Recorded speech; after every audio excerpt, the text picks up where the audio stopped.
Hello दोस्तों, biology का हम लोग नोट्स बनाए हैं। देखिए, चैप्टर पहला नंबर 1, कोशिका को सर्वप्रथम किस वैज्ञानिक ने देखा?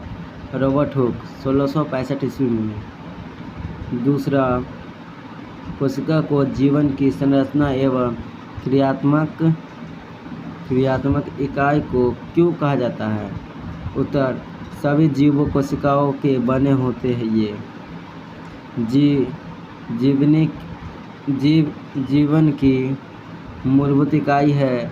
जीवित कोशिका में मूलभूत कार्य करने की क्षमता होती है, इसीलिए कोशिका को जीवन की संरचनात्मक और क्रियात्मक इकाई कहते हैं। तीसरा, कोशिका भित्ति कहाँ पाए जाते हैं? पादप में या जंतु में? पादप में होगा इसका आंसर। कौन से कोशिकांग संक्रिय छवास स्थल है? माइटोकॉन्ड्रिया। किस कोशिकांग को आत्महत्या की थैली कहा जाता है? राइसोसोम। लवक कहाँ पाए जाते हैं? कोशिकांग में।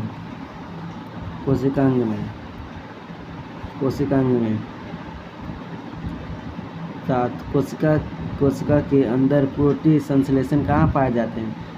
राइबोसोम। कोशिका के किन्हीं दो अंगों के नाम जिनमें डीएनए पाए जाते हैं?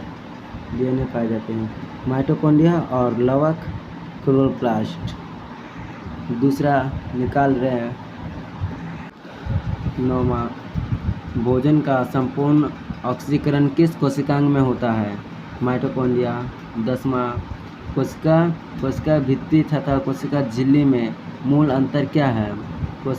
उत्तर में कोशिका भित्ति कड़ी और निर्जीव होती है, जबकि कोशिका झिल्ली अर्ध परागम्य एवं सजीव होती है।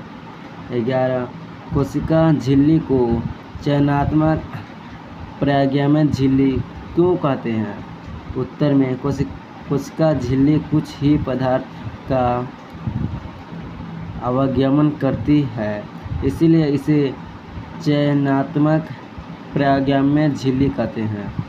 12, क्या पादप कोशिका में सेंट्रोसोम पाए जाते हैं? नहीं। 13, गोल्गी उपकरण कहाँ पाए जाते हैं? उत्तर, कोशिका में। ल्यूकोप्लास्ट का बाह्य कार्य है खाद्य संचय का काम करता है। उत्तर में। 15, अतः प्रवृत्ति जालिका कितने प्रकार की होती है?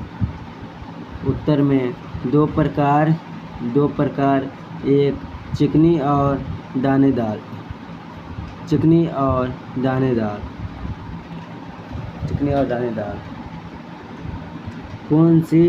कौन सी कोशिकीय रचना जीन वाहक है?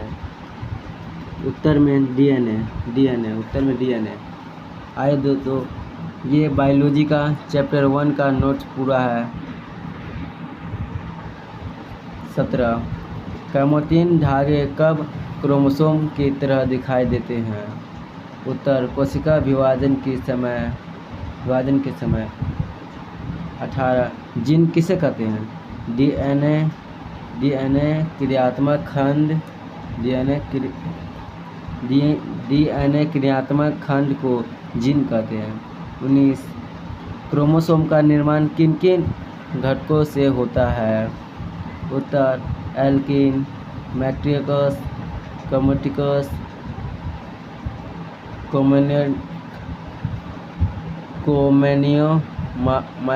कोम्युनिमाइटा और सेंट्रोमियर। 20, केंद्रिका कहाँ पाए जाते हैं? केंद्रिका कहाँ पाए जाते हैं? उत्तर, केंद्रिक के अंदर केंद्रक द्रव्य में है। किस प्रकार की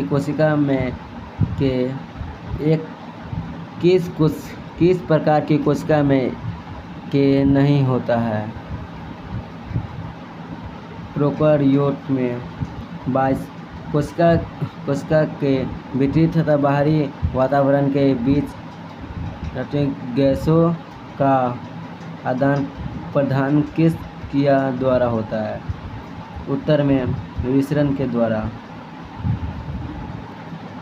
पौधों में गैसों का आवास प्रदान किस संरचना द्वारा होता है? उत्तर स्टोमेटा रेंड्रा द्वारा। ब्लैंकेट में 24 पौधों के मूल रोम द्वारा जल के अवशेषण में किस क्रिया का उपयोग होता है? उत्तर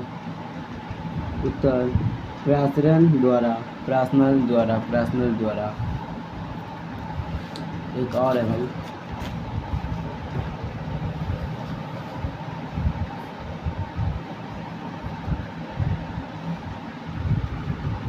जीवों का शरीर किससे बना होता है?